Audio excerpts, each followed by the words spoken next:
Welcome, everybody. I'm here with Dr. Bruce Steffes. And Bruce, you've been involved with PAACS, the Pan-African Academy of Christian Surgeons, now for some time. I was hoping maybe you could share a little bit of the history of the program. The program was actually the product of a discussion that Dave Thompson had with missionaries at the CMDE conference in Kenya back in 1996. Okay. And then in 1998, they revisited the topic and agreed at that time that they would actually go forward. I've been involved with the Board of Commissioners since November of 2003, but took over as the Chief Executive Officer in 2006, and then in 2014, the Chief Medical Officer for a couple of years. Well, tell me, what is PAACS for those who are watching who may not know? The Pan-African Academy of Christian Surgeons is a commission of the Christian Medical and Dental Association, which means we're under their aegis. They do not give us any money, but they help us with all the other things.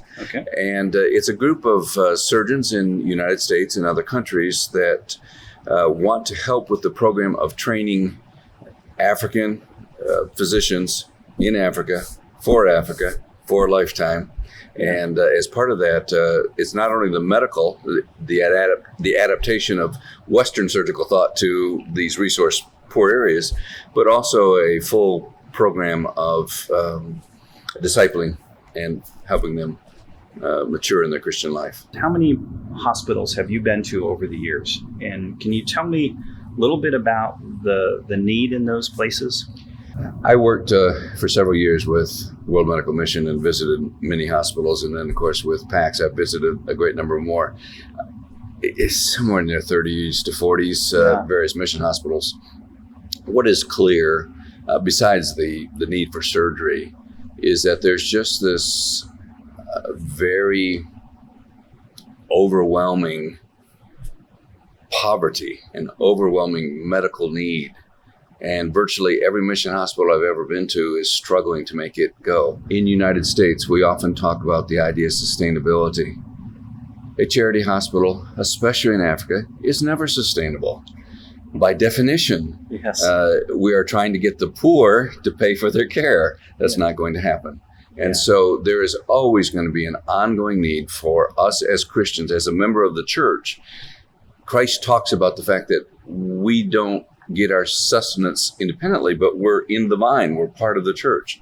And so there's always going to be a role for those in other countries to take care of people in these remote areas where money is just not going to happen. And we sometimes bring in all sorts of odd missiologic things, but the real truth is there's a number of people. We don't want to cause overdependence. I mean, there are some downside, but there's always going to be a need here for generations. In the United States, there is not one single children's hospital that is self-sustainable.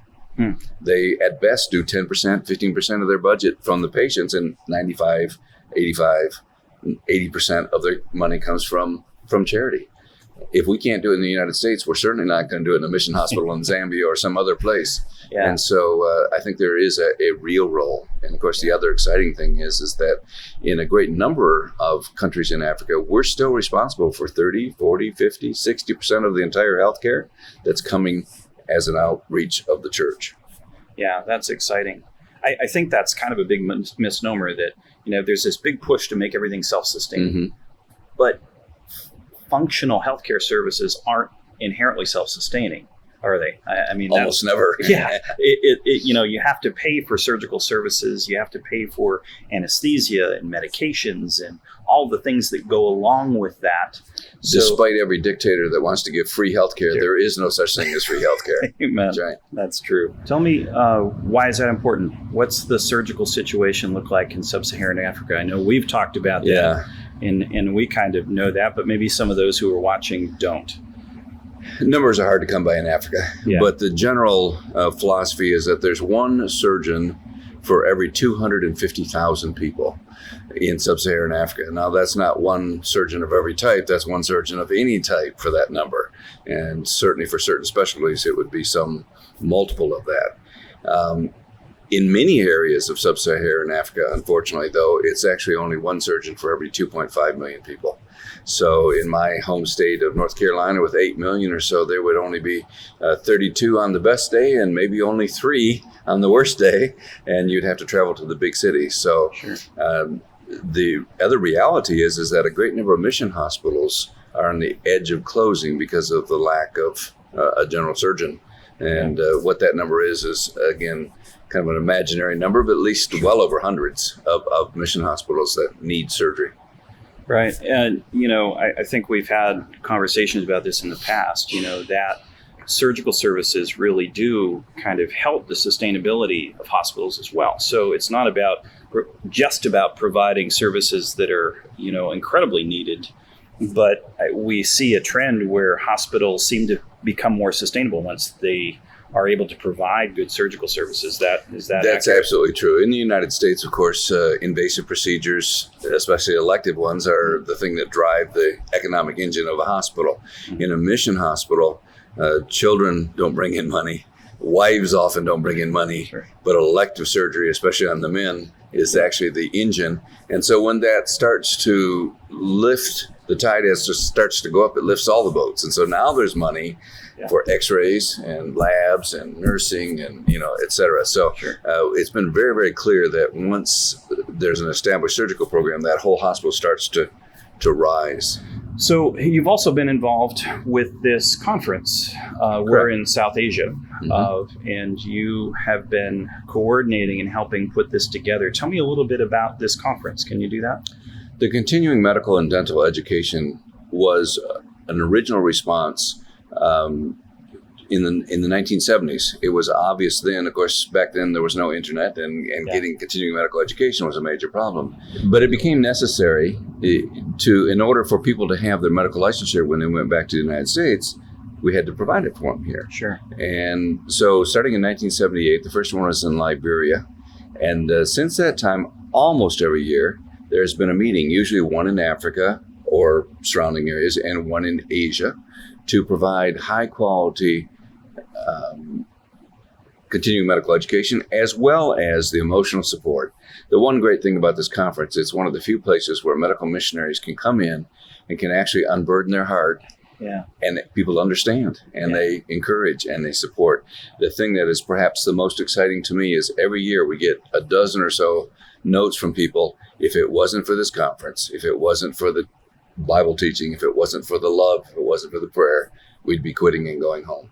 Yeah, that's exciting. Yes. I've only been involved for the last few years, and I've been really encouraged by it myself, and see the effect that it's had on all of our folks that have attended. So I appreciate what all you guys do to facilitate this, because I know it's a tremendous amount of work that you guys put into this. There are multiple tracks that are running at one time in various specialties, and so in all honesty, I think it's one of the better medical conferences I've ever been to, let alone it really is, in a mission environment. Well, Bruce, thanks so much for taking a few minutes out to share a little bit about PAACS and what you've been doing here at the conference. We appreciate your time. Well, it's my pleasure. The thing I think is exciting about PAACS is when I came in as Chief Medical Officer in 2006, we had 4 faculty members and 9 residents and less than a handful of graduates. Now we're up to 88 graduates, 95 trainees, over 60 surgical faculty that are making a difference. And it's exciting to see many of these hospitals renovated, coming up, making a difference. And literally the reputation of PAACS is such that we are beginning to affect the healthcare within College of Surgeons of East Central and South Africa. So we're literally affecting the healthcare of 500 million people. And it's not because of what we do, but it's because of what Christ is doing through us. And it's exciting to sit at the feet of the good physician and watch him work. Amen. Thanks again. Thank you, sir. Pleasure to be here.